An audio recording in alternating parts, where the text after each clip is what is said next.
Good afternoon, everybody. I'm Randi Saulter, and I am an implementation manager with Nifty. I'm looking forward to walking through the science of reading and the intersection of the science of reading with direct instruction. So I'll tell you a little bit about myself. I always say it sounds like I can't keep a job, but I just have done a lot of things because I'm very old.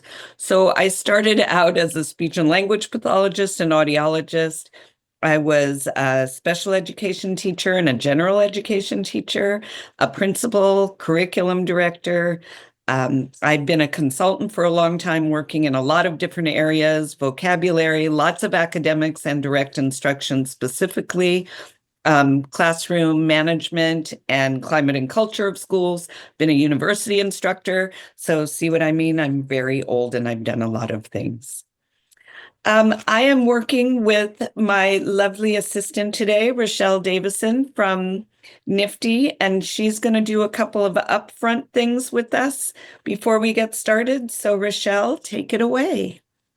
Great. Well, good afternoon to all of you, or it could be morning or even middle of the night where you are, because we have so many of you coming from different places around the world. So welcome. We are so grateful that you are with us today. My name is Rochelle Davisson. I'm the Director of Training for Nifty. And I started out as a classroom teacher and have worked with direct instruction programs for about the last 25 years. And it's been just a journey for me in terms of moving to classroom teacher to coach to trainer and to directing training. So I am here to support today, and I just wanted to say welcome from all over the world, and we really value your thoughtfulness and attendance as you're here today. So let's keep going. Okay. So today we're diving into the science of reading, a powerful research-based approach that helps us understand how children learn to read. Over the past 40 plus years, experts from fields like education, literacy, psychology, neuroscience, cognitive science have all come together to study how the brain processes written language. Their work has revealed 5 key areas, we're calling them pillars today, that are essential for developing strong readers. We all kind of know what they are. We've heard the outcomes from the science of reading in the National Reading Panel. We're talking about phonemic awareness, phonics, fluency, vocabulary, and comprehension. These 5 elements or pillars form the foundation of effective reading instruction, but it doesn't stop there, and that's what's very important. The science of reading also highlights the importance of using high-quality instructional materials, tailoring teaching to meet individual student needs, differentiating instruction for our learners, ongoing assessment, formative assessment. We're gathering data at all times during the lesson, as well as tracking progress with in-program curriculum-based measurements, gathering all of those data and adjusting instruction based on the data that's collected. Additionally, the science of reading spoke a lot about ongoing professional development for educators and others that work in schools. So where does direct instruction fit in here? Today, we're going to look at how evidence-based programs like Reading Mastery, Signature Edition, and the Corrective Reading Program align with the science of reading. These 2 programs, Reading Mastery Signature and Corrective Reading, help students master foundational reading skills, build vocabulary and comprehension, read and write increasingly complex texts, and become confident, more capable readers. For more than 50 years, authentic direct instruction programs have delivered proven results by using carefully designed lessons that guide students step by step from learning new skills to applying them independently. So generalizing those new skills into more and more complex contexts.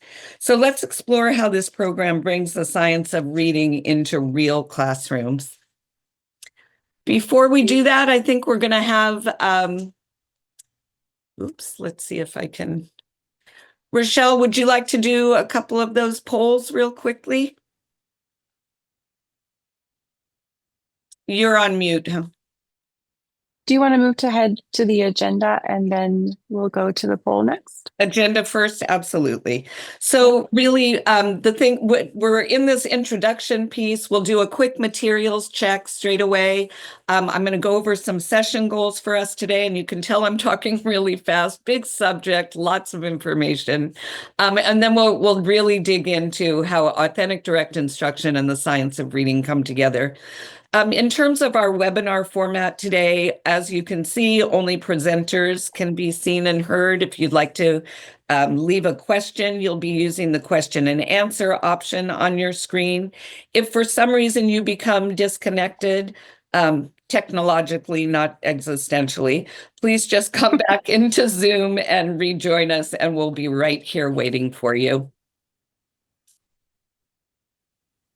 Wonderful, thank you. So we need to know a little bit more about who you are and your relationship to schools as we progress through today. So I have a poll here. If you would participate in that poll, I'm going to launch it now, and then we'll give a little summary in just a minute.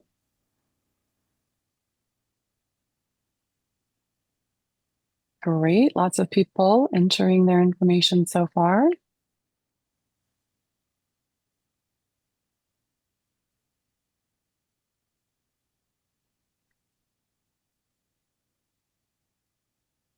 Okay, we have about 80% of folks who entered their information.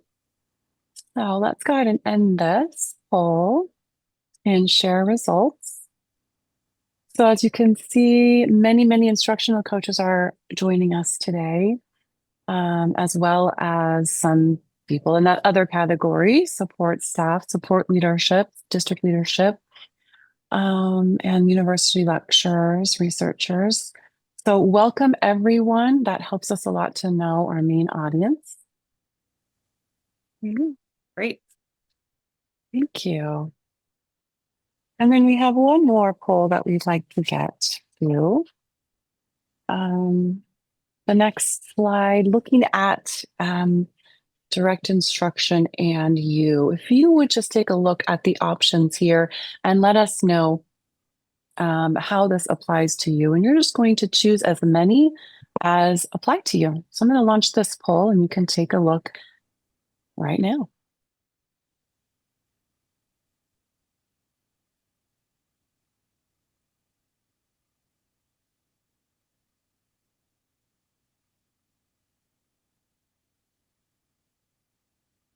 All right, we're close to getting finished up here. Thank you to everyone who's just jumping on this right away and putting in those responses.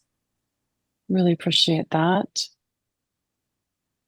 Okay, we do have quite, I'm going to end this now and share those results. We do have quite a few folks who are coaching. About 36% who are teaching DI currently. All right.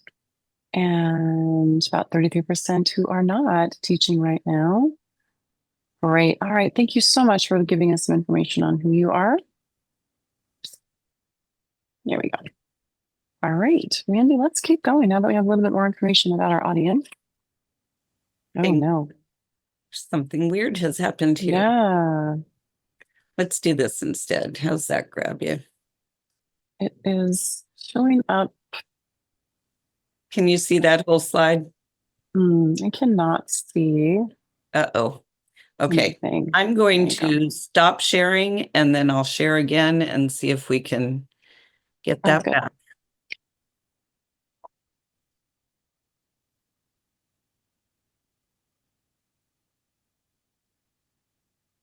How we doing now? We're on the materials check slide. And if you want to pause there for a second, there are a couple of questions. Someone wants to know if the slideshow is along with the commentary. You should be able to see it. It's sharing right now on screen. And if you, at the top of your webinar, if you click on Randi Saulter's screen, you should be able to see that PowerPoint. So hopefully that will help you there. And right now, Randi, we can see all your slides instead of a presenter view. We can see the presenter view instead of a slideshow. That's really weird. How about now? We can just still see the presenter view with all the slides at the bottom. I have no idea why. Let's try this again.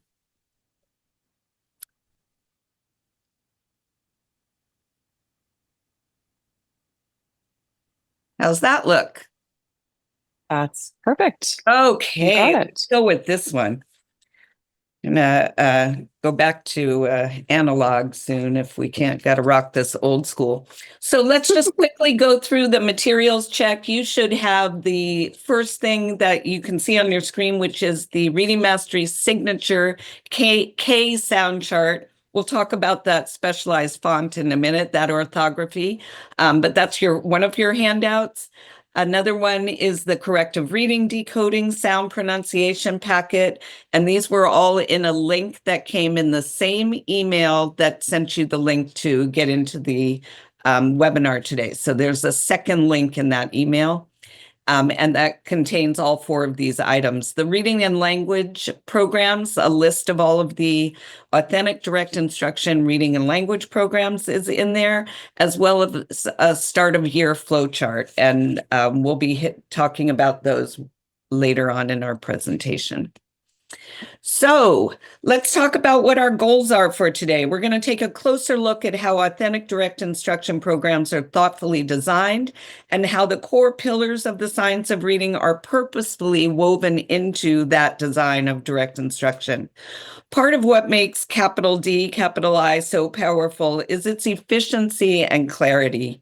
These programs are built to help students learn exactly what they need without extra or potentially confusing information getting in the way.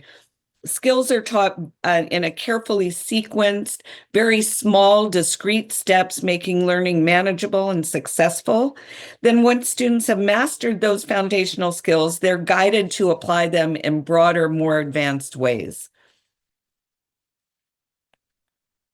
So as we move through and we talk about the science of reading and the body of research that informs how we need to be teaching reading, we're going to first focus on the science of reading recommendation for what needs to be taught. And then we'll look at how each of the pillars is taught when using authentic direct instruction programs. The 5 pillars of reading instruction are from a list developed by the National Reading Panel. They're the essential components needed when teaching in order to establish reading proficiency in kids. The first 4 that we talk about, phonemic awareness, phonics, fluency, and vocabulary, are all in service to comprehension. When we understand those pillars, we can then move forward in making informed and confident decisions about how to teach them. And that's where we cross over into direct instruction. So let's step back and look at what evidence-based and research-validated means when we're looking at how to teach reading to all students. The evidence base amassed by ongoing research from the 60s to now should impact the strategies we use to teach reading. We want to acknowledge the importance of that empirical data that is part of a lot of different professions right now. It's fast becoming an essential part of decision-making practices for many instructors and district leaders in education as well. The Nifty website, which we'll give you a link to towards the end of the presentation, has lots of research studies and meta-analyses. Another really great source is the book called The Effectiveness of Direct Instruction, a meta-analysis of a half century of research. And that book is published by the Review of Education Research, authored by Jean Stockard and her team of researchers and authors. And those meta-analyses examine the research published from 1961 to 2016. So if you're looking for a nice place to have all the research in one place, that's a great place to look. So we're going to dive even further into how we take all of this research and really apply it to help students learn to read more effectively.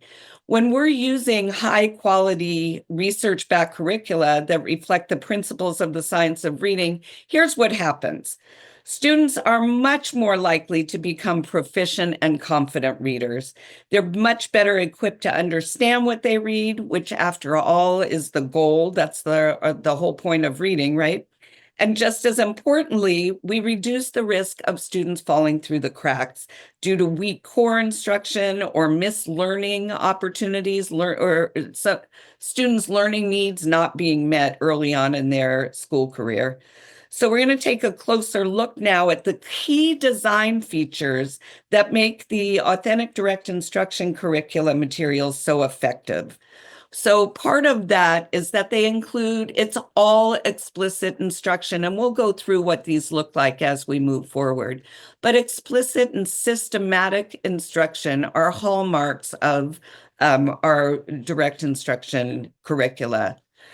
Direct instruction makes sure that we are always using differentiated instruction for all of our students, and we start very early with that in how we place our students, which we'll be talking about as well.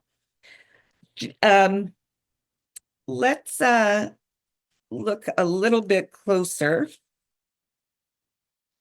And we're going to talk about that explicit instruction. When we talk about the big idea of being explicit in our instruction, we're talking about telling and showing students exactly what they need to know to build their academic skills. And in order to do this, we use very sequence structured lessons. They're scripted. All the instructional tracks are scripted. We use faultless communication that shows a full range of examples that are very, very carefully selected to support a concept so that there's no confusion caused by the instruction. And we integrate new knowledge and previously learned material at the same time. There's a lot of interleaving. Instructor modeling is a critical part of explicit instruction and a cornerstone of the science of reading. And it simply means that the teacher explicitly demonstrates how to perform a skill or strategy before asking students to try it. Modeling helps make invisible cognitive processes visible to students who are learning something new. It sets a clear standard for what successful performance should look like. And it allows savvy instructors, to do things like use backwards training, where students see the end result and then back up and begin to do the sequence of steps leading to that end result. And that happens through a significant amount of explicit demonstration. After modeling, guided practice allows students to apply the new skill with support. It's that scaffolded step where the teacher monitors, gives feedback, and gradually releases responsibility to the student. So the science of reading strongly supports that gradual release model. I do it, we do it, you do it. Where I do it is explicit modeling, we do it is guided practice, and you do it is independent practice. Both modeling and guided practice are non-negotiables for building accurate, fluent, and confident readers. It's important to remember that all of those pieces are critical.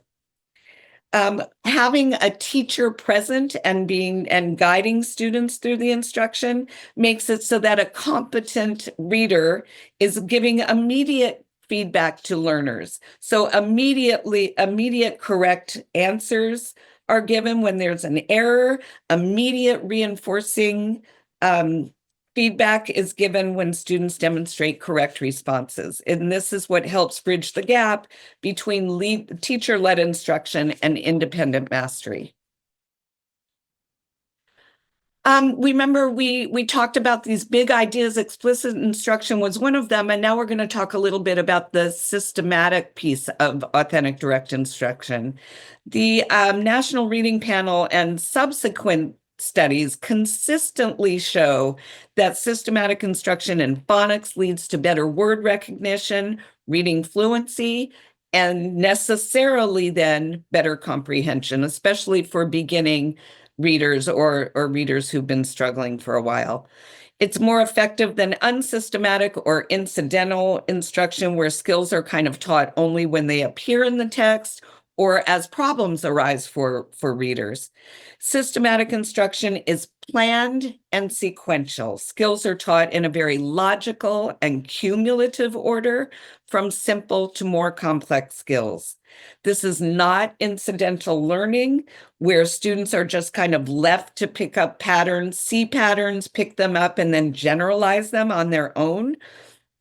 Skills build on one another carefully, so each lesson prepares students for the next step in the learning progression. We'll look more carefully at that in just a minute. Systematic instruction ensures that no essential skills are skipped and students have the necessary foundation to become successful independent readers. It's especially important for students with reading difficulties, who often need way more explicit and structured instruction in order to make progress. For some students, this kind of instruction is the difference between accelerating their instruction and not. For other students, it's the difference between actually making any progress and not. So we want to keep all of that in mind when we're choosing curriculum materials and matching them with the science of reading. Additionally, we talked about how the science of reading stresses differentiated instruction.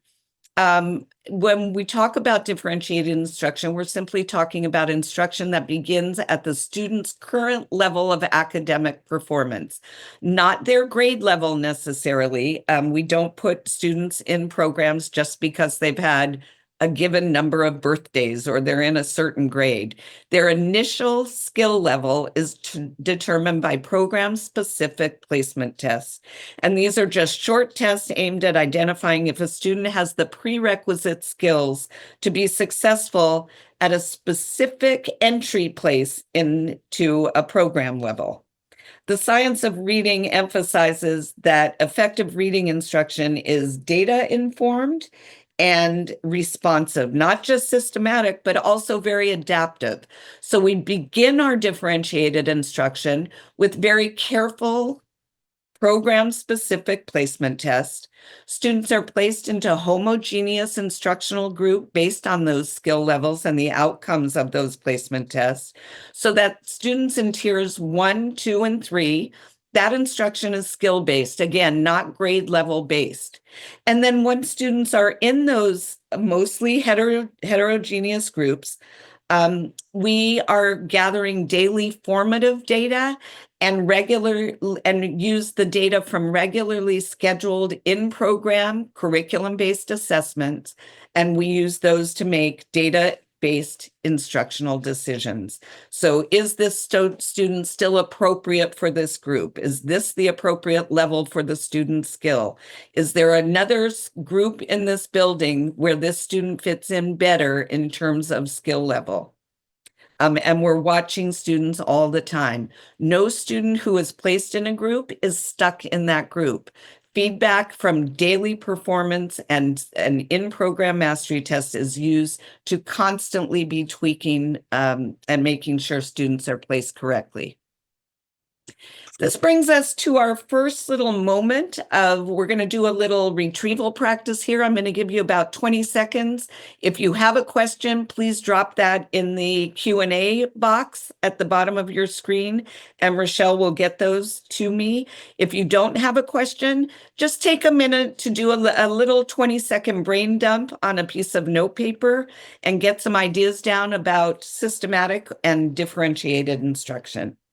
And Rochelle, if there's a question, just bring it. Thank you. We don't have any yet, so hopefully people are recording what you've asked them to do in their thoughts. Perfect. We're going to go on. So not all of your brain will be dumped, just some of it. So let's keep talking about this intersection of science of reading and authentic direct instruction programs. So we're going to talk a little bit about pacing. And you know, our good friend Anita Archer always says that we need to have a perky pace, not a pokey pace.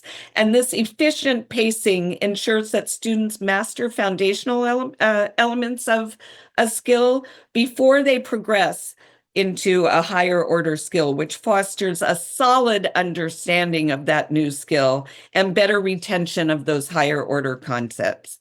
So we are going to practice and apply the mastery of these skills and strategies while keeping the pacing up and encouraging active and thereby encouraging active student engagement. And providing sufficient practice for students to master new skills. That pacing is important in order to be able to do all of those pieces in a lesson and in order to cover enough content to make adequate progress towards student goals. Progress towards student goals is great and important, and we think about it a lot. We need to be also really framing that as adequate progress towards the goal. So pacing and content coverage at mastery becomes extremely important. Remember that during all of this practice towards mastery of skills and strategies, a competent reader, a competent instructor is giving reinforcing and corrective feedback throughout all of the lessons, and that we want to take a look at the mastery criteria for DI programs because a little bit different, and another way that we encourage and make sure that students are at mastery is that the passing rate for independent work is 85% mastery, and in-program curriculum-based mastery test passing is 90%. So we want to make sure that we're following all of that as we move through the programs. And not only are we looking at mastery rates, but we want to make sure that we are allowing time in terms of pacing to afford students multiple exposure to the material in varied contexts and very intentional opportunities to apply the skills that they're learning. So students don't just need to learn these skills, they need to own them through meaningful practice and repeated use. And authentic direct instruction programs afford students those opportunities. So we've talked about efficiency and being systematic, and I want to look at one of the other pieces of direct instruction, and that's the efficacy or the effectiveness of authentic direct instruction programs. Mastery is always what we're looking for. We're looking at content coverage at mastery at all times. So mastery is at the core of all of our authentic direct instruction programs, and we're looking at even accelerating academic performance by teaching to mastery every skill in every lesson, every single day of instruction. And this keeps students in their zone of proximal development and learning. And we do that by teaching our lessons with the script to fidelity and using and leaning on the pieces of the built-in pieces of direct instruction programs that support that mastery. Remember that for those of you who've been around direct instruction for a while, one of the hallmarks is that only between 10 and 15% of the total information in a lesson is new information. So I'm going to say that again. We have a lesson and we're teaching students of the lesson that we're in. If we're in lesson 5, only 10 to 15% of that material is new. So students are working on a little bit of new information in a sea of things they've already mastered, which highly supports mastery learning. Again, that's what's built into our authentic direct instruction programs and leans heavily on the research of the science of reading. There's a continuous cumulative review of material in direct instruction programs, which also is something that supports mastery. And then each lesson, we've already discussed that 10 to 15% of the material is new. There is relatively new material presented as well as review material presented. So new material, relatively new material, and rather long time ago review materials is in every single lesson. And we use a staircase design to look at how students and how mastery on each step is important to make the next step obtainable. So we're looking at those stair steps, and this speaks to the implications for organization management and the instructional delivery of direct instruction programs. So imagine that each number on these steps is a lesson, and the vertical distance between each step is the amount of contact. So direct instruction programs are built step by step. Each lesson introduces, like we said, only 10 to 15% new material. That's that green bracket that you see in the diagram. So if students completed lesson 5 yesterday, they're ready for lesson 6 today because most of it, between 85 and 90% of it, is familiar to students. But it's not just a staircase. This is an engineered structure with multiple tracks that introduce new skills, combining into more advanced applications. So once again, this is where interleaving is occurring with all of the support that it lends to learning. The rest of the lesson just reinforces and applies previous learning. So new information is being learned, and we're reviewing, reinforcing, and applying older information, previously learned information, to more and more complex settings. This design builds fluency, so students are reading or solving problems the fast, automatic way. In reading, some of the skills even become obligatory. You don't have a choice but to use those reading skills. And this crucially, if students have mastered all the earlier content, they're ready for the next step, no matter where they started in the sequence. So this spans the entire program, all direct instruction programs, which if you are an instructional design person, you can stand back. This is an incredible engineering achievement that's really only it's invisible unless you really start to look at these lessons carefully. And it matters to students. They feel more confident because every single step is achievable. And that becomes really important to our students. So the curriculum works best only when students are placed and they start at the right level. So we talked about those placement tests and ensuring that students are placement tested for the program they're going into. That placement test is looked at very carefully, and students are placed at the level into which the placement test places them. Again, if we're looking at the step design, imagine that each lesson is a step. The students have mastered lessons 1 through 5, so they're ready to tackle the 10 to 15% of new content in lesson 6. So that green means go, they're ready to go.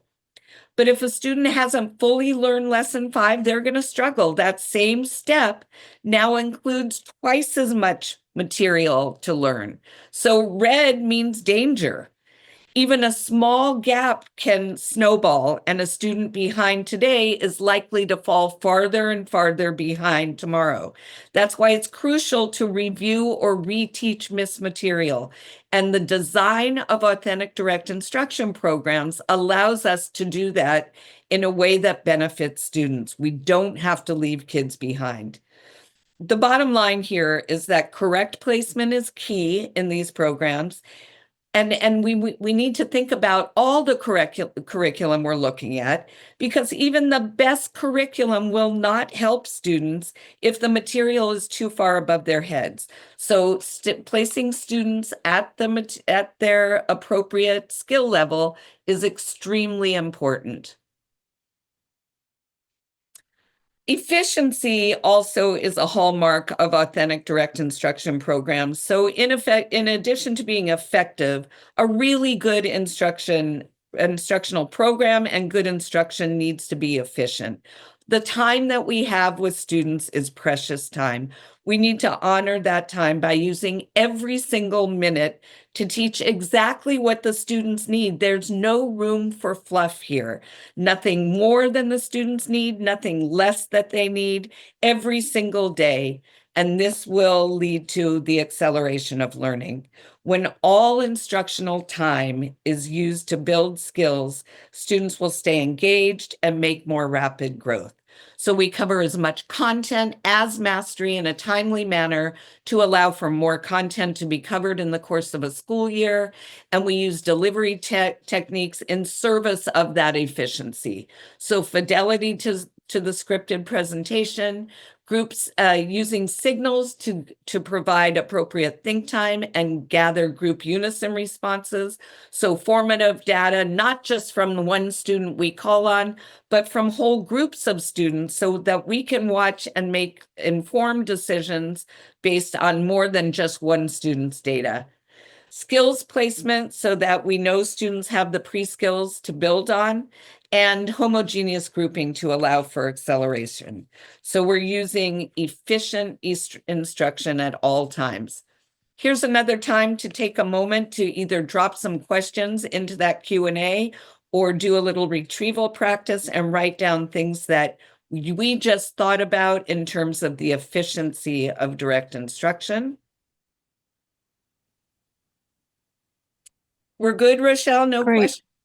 Okay. There are a couple here, and I was wondering if you wanted to save some for the end, so I can give you the question, you can decide. One question is, how do you address, how does the DI programs, how do the DI programs address Scarborough's reading rope? Is that something you want to address now or save till later? I think that if you're looking at just, I can do that now and it'll be really brief because we have this time crunch. I would be happy to talk further about it and give you my email to kind of expand on this. But for now, let's leave it at this. All the pieces, the reading rope is brilliant because it looks at things as an intertwined group of pillars and skills. So it's exactly what we're talking about. It just does maybe a more illustrative job of showing that all of those skills are intertwined and that students are acquiring them almost simultaneously. So I think that we're talking exactly about the same thing when we talk about the pillars of the science of reading, the pieces that make up authentic direct instruction materials, and the intertwining of all those pieces on Scarborough's reading rope. So I hope that's sufficient for now. Thank you for taking the time to do that. Sure. And I'm going to say the next one is more specific to reading mastery itself. So I'll save that until we get to the end. Sounds good. Okay, so hopefully your brain is dumped a little bit, and we're going to jump right into that first pillar. We're going to look at how Reading Mastery Signature Edition is organized to teach phonemic awareness. The research, science of reading, and all bodies of research tells us that student achievement in reading is based on these skills that students develop in understanding and manipulating sounds. The ease with which students learn to read really depends on that phonological and phonemic awareness. What we see, I have spent a large amount of my career with older kids in middle school and high school and even junior college age learners. And what we know is when we see more fragile learners or students who have struggled to read for a number of years, we can go straight back and see that there's weakness in phonemic awareness. So just because you have passed the age where phonemic awareness is generally developed and learned, if we're talking about students who have struggled to learn to read, they also need phonemic awareness work. Explicit instruction in phonemic awareness is critical, and it should follow a very developmental progression from working with words and parts of words to manipulating individual sounds in words. So today we're going to focus a lot on phonemic awareness because unfortunately we have such a short time and I can't focus on all of the pillars, but we'll look at how it's first introduced in Reading Mastery Signatures in kindergarten, how it grows, how it connects with the other pillars over time. We're also definitely going to take a quick look at the other pillars of instruction, but we won't be able to go as deeply in as we will with the phonemic awareness. As you know, A crucial early reading skill is blending, and that's the hearing of individual sounds and putting them together to form a real word. This skill is foundational for reading success. So we start with the simplest of possible examples of saying it fast, and that's what we say to students when we're asking them to blend. We start with compound words or a common noun composed, a compound word, which is a common noun composed of two simple words. And then we apply the strategy of say it fast to blend individual sounds into words or phoneme blending. And then we use spelling formats to identify and encode individual sounds. We use rhyming formats to support the isolation of word parts. Just a really quick note on spelling. In Reading Mastery Signature Edition levels K and 1, spelling is taught in separate lessons that pair with the reading and language. So that does mean adding a little extra time, instructional time. In Reading Mastery Signatures grades 2 through 5, the spelling is built into those, or you can use Spelling Mastery, a separate spelling program, which is a DI program. In corrective reading decoding, our intervention program, which we'll look a little bit more closely at, spelling is included as part of the student's independent work. So words and sounds are dictated in that program. For those of you who haven't worked a lot in direct instruction programs, we do base our instruction has scripted lesson plan. What the teacher says is in blue, what the teacher does is in parentheses, and what the students say is in italics. So if you haven't seen a direct instruction lesson before, these are the script conventions that follow a very specific organization. And using those scripts, and we can talk a lot about this in other webinars, but using those scripts ensure a very consistent language of instruction. So our naive learners and our students who struggle with language, whether they're students who are acquiring English as a second language or English-only students who have fewer English language skills, the consistent language of instructions that are in the scripts support those students really, really well. So this exercise that you're looking at is a phonemic awareness exercise from the first day of instruction of Reading Mastery Signatures Edition, Level K, kindergarten. It's quick. It feels like a game to students. The teacher models, then tests. There's an error correction that's in the teacher presentation book. And after that, students take individual turns. This is exercise 8. It's very short. It's a very focused activities that engage students while teaching some key skills. I'm going to go through this very quickly with my pretend student, Rochelle. It'll be very, very quick. It's a very short exercise. So this is starting at the grosser, meaning large, not yucky, the grosser phonemic awareness skill that's using a compound word. So Rochelle, are you ready to play Say It Fast? I'm ready. Okay, let's play Say It Fast. Listen, peanut, butter. Say it fast. Peanut butter. Yes, peanut butter. So you can see that really fast, really focused. We have one skill that we're working on, and we practice that as quickly and as efficiently as we could. As the lessons get more advanced, the phonemic awareness exercise become less frequent, but they're a little bit longer. And I'm going to show you a little bit of that development. This is exercise, or there was exercise 9. You saw me work with exercise 8 with Rochelle. Exercise 9 is individual turns on that same exercise. And then exercise 10 is a say it fast exercise. This time it's a different example. So there's a range of examples that are very carefully planned to reduce confusion in kids and increase students' abilities to make really important discriminations. So this time, this is a different example, and there's a a picture that will illustrate the word, and it acts like a reinforcer. So we're not going to show the picture until we do the activity with the student. So Rochelle, are you ready for this one? I'm ready. Okay. So if you can say this word fast, I'll show you a picture. Listen.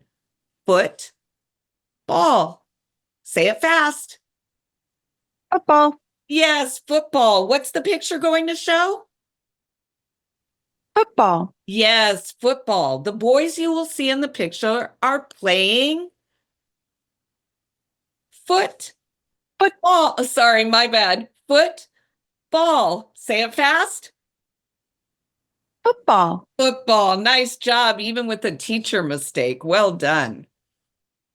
Here's that picture. And those of you who are thinking in your head that the students note, or what I'd like you guys all to note is that all pictures are shown after the students complete a task. In story reading, students answer questions about what they think they're going to see in the picture based on the story that they read. So they're learning a really important meta rule that pictures can't tell you what the words say, but the words can often tell you what's going to be in the picture. So we're preventing guessing, and a very, very specific design in authentic direct instruction programs that's brilliant and pre-corrects for students guessing at things. Students get to continue to get to practice and previously introduced and more foundational skills. You can see here that in lesson 11, students are practicing blending compound words again. However, in lesson 10, they're doing a way more complex skills, which is saying it fast, but now these are just words broken up into sounds. So that's a more complex skill in exercise 10. And here's what that looks like. Let's play Say It Fast. Listen. Me. Say it fast. Me. Yes, me. So that's a more complex skill. And then if you look down at lesson 11, we're back to those compound words again. So constant cumulative review. This next slide has a video on it, and let me show you a very seasoned direct instruction teacher working on a phonemic awareness lesson from lesson 19 of the Kindergarten Reading Mastery Signatures program. I'm going to say some words and some sounds. First, you'll say them slowly, then you'll say them fast. Listen, say, good eyes right on me, smart girl. Say, rat. Get ready. Sounds good. Do it again. Get ready. Say it fast. What word? Rat. Yes, rat. Listen. Say, get ready. Yes. Again, get ready. Say it fast. Yes. Say, I love this one. Say, zoo. Get ready. Again, get ready. Say it fast. What word? Zoo. I want to go to the zoo because I want to see the elephant. And that's where the elephant is. Let me see if you can do one by yourself. Say, rat. Nishay, get ready. Good girl. You didn't stop between the sounds. Do that again. Get ready. Say it fast. What word? She did it right the first time. Listen, say, zoo. Denise, get ready. Say it fast. What word? She's got it. Say, Daquan, get ready. Say it fast. Yes, Say, zoo. Linnell, get ready. Say it fast. Yes, zoo. Say, rat. Darnell, get ready. Yes, again, get ready. Say it fast. Yes, rat. So we just took a look at phonemic awareness and how we work on some of those skills. We're going to get into the phonics aspects of the program in just a minute. But for now, I'd like you to look at this. This is lesson 40 of Reading Mastery Signatures Edition, level K. And look at how the skill that was practiced orally before with no visuals has now become the foundation of word reading. So students are sounding out that word along the arrow and then saying it fast to make the word. So now you can see how we just moved that very same skill of phonemic awareness into a phonics lesson. We're going to take a little look at corrective reading, which is the reading intervention program used with students who are in grade 3 and above who need focused, sequence, structured intervention in decoding. There's also a comprehension strand to that program. This is from corrective reading level A, which builds pronunciation skills to integrate with phonics. One of the major problems that our poor readers have is pronouncing those words. So pronunciation problems are numerous. Knowledge of pronunciation facilitates the student's ability to segment and blend words that are read.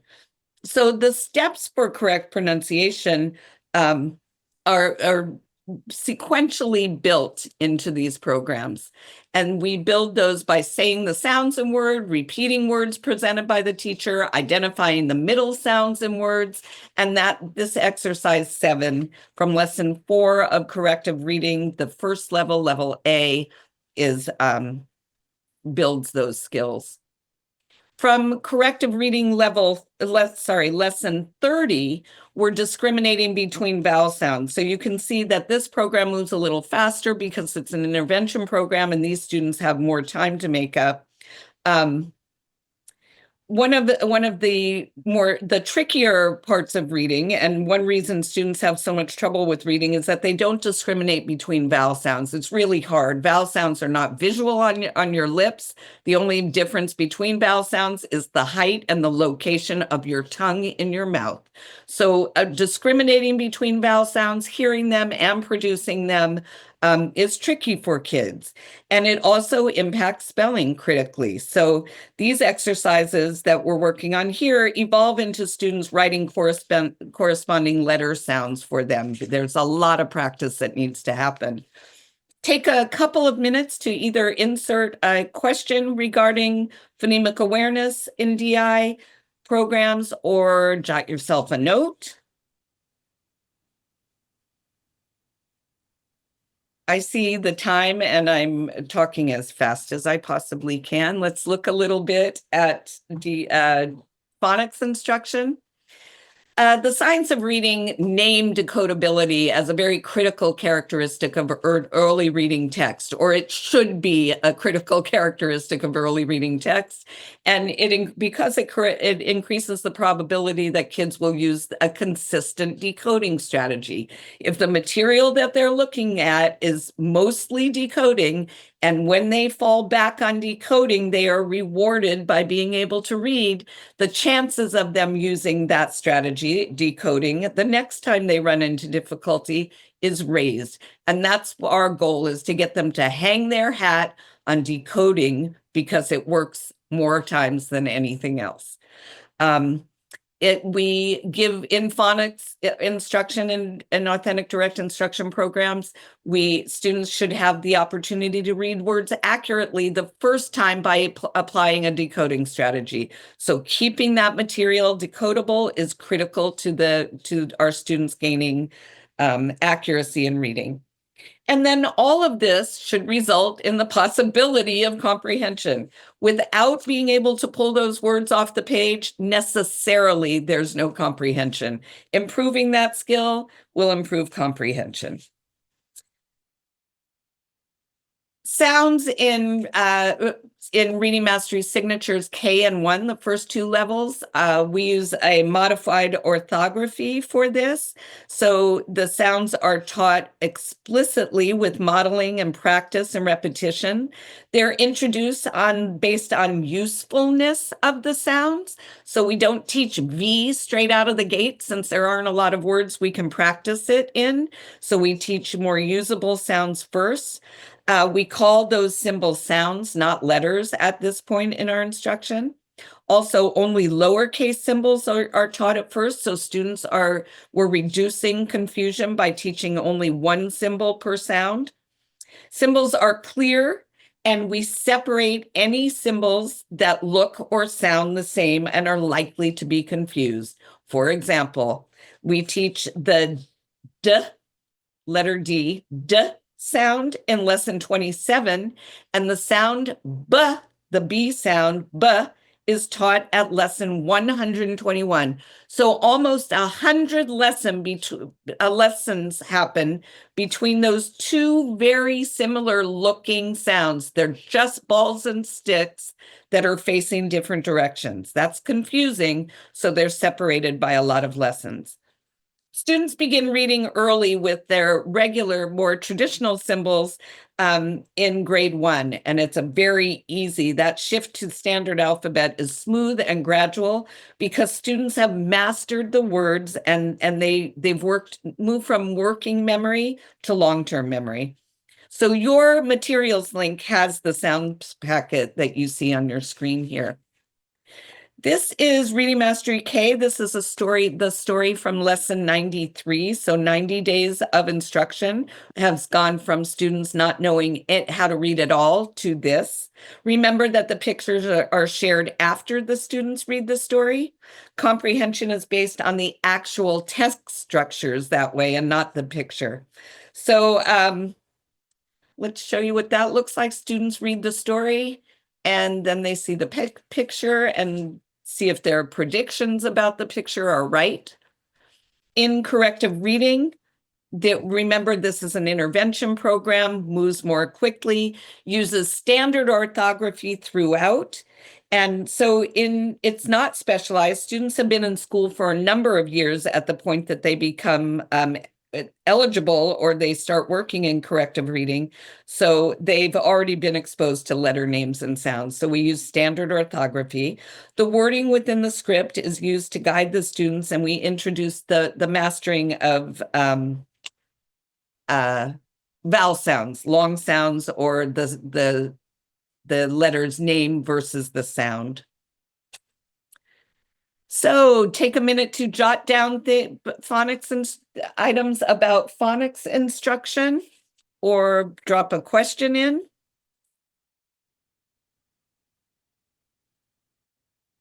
Let's look at the research around fluency instruction.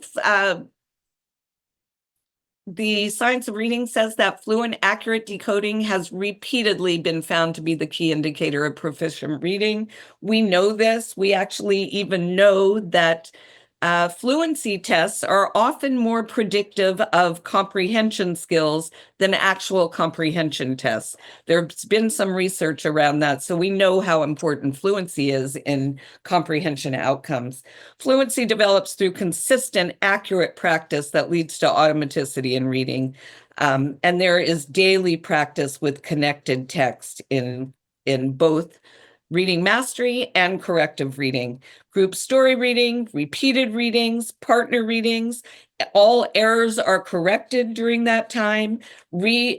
Challenging sections are revisited, and accuracy is always the priority before we start stressing fluency. This is an example from corrective reading. Students do a timed reading, so they read for accuracy and fluency every day, and students have some agency in graphing their outcomes on those week checkouts or those fluency checks. So, and based on this individual performance data, instruction is adjusted to match student needs with possibly more fluency practice or other kinds of intervention that students need. Whoops. So if you have questions about how oral reading fluency growth is included in direct instruction programs based on its indications from the science of reading, now would be a good time to ask that. Or jot down some notes. The science of reading actually touches on word analysis, and this is where fluent readers start to look for familiar morphemes. A morpheme is the smallest unit of sound that carries a meaning. So the S is the individual S. That means something is plural. That's a morpheme. Students also move to reading chunks of words, and that increases their fluency. So the knowledge of morphemes and fluency actually also impacts students' ability to gain expressive and receptive vocabulary. So really important. And authentic direct instruction programs include that. As students move past the basics of decoding in reading mastery, the focus shifts to word analysis. So students are reading words with similar and familiar phonic elements and irregular words. And so we're moving from sounding out each word to looking for patterns of words. This is an example from grade 3. This is lesson 83 in grade 3 of reading mastery. Students read words in isolation and then read words in the story. So once students have practiced the word in isolation, they are then asked to read it in a more complex context in running text, and they have a better possibility of being accurate since they practiced it in isolation first. In terms of vocabulary, we know that that's a pillar of the science of reading, and direct instruction agrees, and it's included in every program at every level. Adding words to a student's lexicon, their personal vocabulary, requires understanding multiple meanings, knowing different functions of words, being able to connect words to other related words. And students need to have multiple interactions with words and expressively and receptively in order to move them into their lexicon where they can use them kind of fluently. In reading mastery in the early grades, there's a focus on that oral language and important background information, which we know is a critical element for vocabulary and comprehension acquisition. In later grades, the students start to work with definitions, synonyms, context clues, explicit explanations. And for teachers who are in those later grades, which are testing grades, you should be saying, aha, those are the exact kinds of skills that show up on those standardized tests. And you can see here that students in those upper grades, this is a grade 5 vocabulary lesson. Students are reading definitions and then answering questions about the words. They're using vocabulary words to complete sentences. This top skill in the peach box, write the word from the box that means the same thing as the underlined part. That's a skill that shows up I have seen it in practice tests in grades 3, 4, and 5, standardized tests in every state that I work in. So that skill is practiced in reading mastery, and it happens to be a testing skill as well. The research obviously talks to us a lot about comprehension. That's the end game here. And the science of reading talks about strategy instruction and how it's most effective when it's taught explicitly in the context of actual reading. And those of you familiar with direct instruction programs know that we use texts like fables, folktales, poetry, and informational text is strong in in both the upper levels of corrective reading and in all the levels of Reading Mastery Signature Edition. The students start straight away engaging in discussions around what they read, retelling details, identifying main idea, comparing characters, answering questions that have multiple answers. These are all skills or strategies that are used to make sense of what you're reading. In grades 2 and 3 and all the way through 5, those strategies are increased in complexity, and students are actively engaged in reading text and practicing these skills in the context of actual reading material. Now's the time to do a little mini brain dump on vocabulary and comprehension or ask a question. These next few slides are copies of things that you already have. They are the literacy programs for authentic direct instruction programs. These are the developmental programs, or what the tier 1 programs, reading mastery signatures, you can see, transformations, Phonics is a completely online program. So you have all of these, take a look at those, and lots of information is available on the Nifty website around these programs, as are all of the placement tests for the programs that are mentioned here. We can't kind of go away from this information without talking a little bit about motivation in kids. And we know that self-esteem is tied to students' success in their environment. It's really amazing to think about the depth of the experience that students are having as they interact with the content that they're learning, as they interact with teachers and the other students in their group, and themselves as they are learners in a classroom. So students are learning the content as well as how to the learning process while they're in class. And a man named Feathers used this as motivation piece and talked very carefully about motivation, made it into a math problem. So he talked about the degree to which a student expects to be successful multiplied by how valuable they think that is equals motivation. And we don't have time to talk a ton about this, but what we do have time to remember is our basic math facts. And 0 times anything equals 0. So if our students don't have the expectancy that they're going to be successful, or they don't value the reward that comes with being successful, motivation is going to become a problem. We are very, very fortunate that the authentic direct instruction programs build in ways for students to expect to become successful and to value their success. So just as a wrap up, you should have more of a working knowledge about the way the design features of authentic direct instruction programs embed the pillars of the science of reading into their programs with effective and efficient instruction that can accelerate students as well as bring students up who are more fragile learners. I would like to take a moment here because a lot of this webinar was based on information from Dr. Engelman's book called The Direct Instruction, a Practitioner's Handbook. This is he contributed lots of information from this book to the slides that are in this webinar slide deck. This guide has a lot of additional content that's essential for practitioners, and I just want to give him a special shout out and a thank you for having all of these pieces in one place.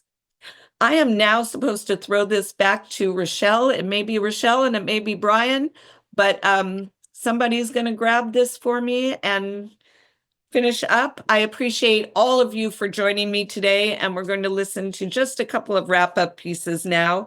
Any questions, please feel free to contact us. Hey, thank you so much, Randy. What a quick and thorough job that you have done on this. I appreciate you so much. For all of you who are thinking about implementing direct instruction programs, you have a copy of this flowchart in your resources that was provided to you in that link. And we just really want to reiterate that following these start of the year flowcharts that start actually before the school year even begins, we would be looking at making sure your students are place tested. And you can take a look at the details on this chart. But placement test leads to that instructional grouping with the homogeneous groups so that your students can learn at their skill level and make growth at an accelerated schedule because they are in that space of everyone learning at a similar rate and mastering the content together in that group.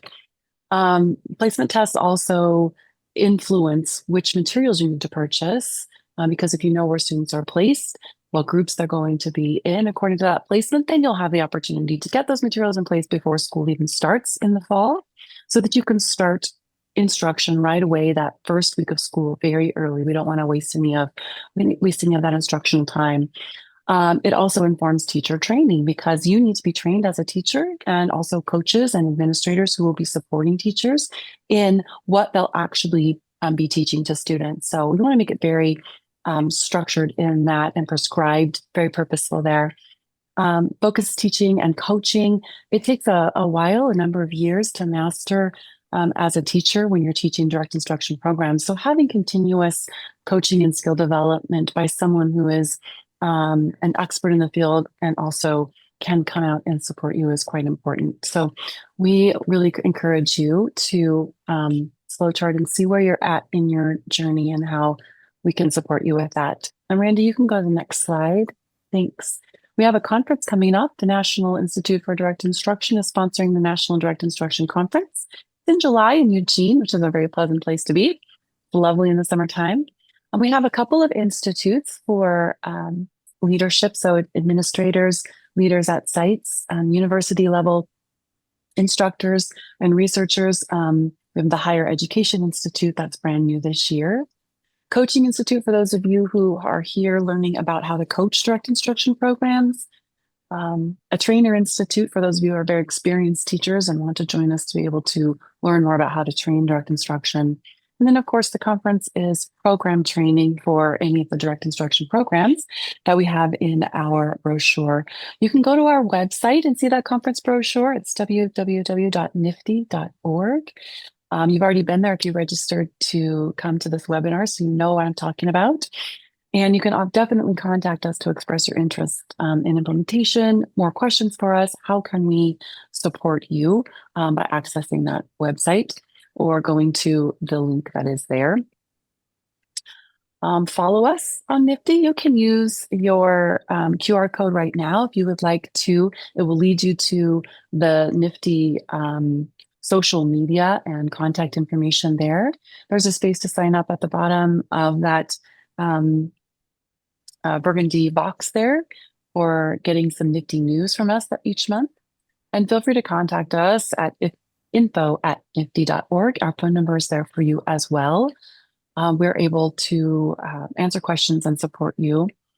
I know that some of you were inputting questions into our question box. There is not a chat box to drop the link into. But let's see, would you be able to, Randy, go back one slide and put that contact, the last one, the contact one into the Q and answer box? See if you can do that. Otherwise, possibly just take a quick picture of that and then you can type that into your browser as well. Okay. Yeah. For participants. Yeah. I'm not sure if you can put that in. Yeah, because there's no chat box in this webinar style. So we have kept a list of your questions that we weren't able to get to today in our time, and we will be hopefully sending up a follow-up email to you because we have all of your email addresses. So take some time to answer those.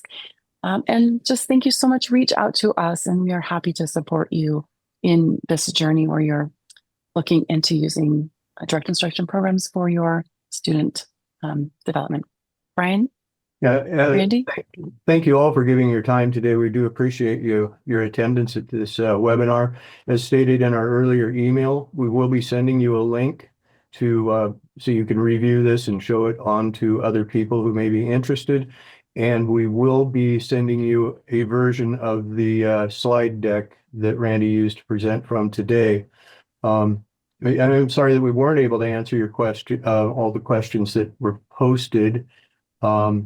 Time being what it is, but if you want to send them to us, as Rochelle was saying, to email them to info@nifty.org, and we will endeavor to get you an answer to your good questions. So thank you again for your time.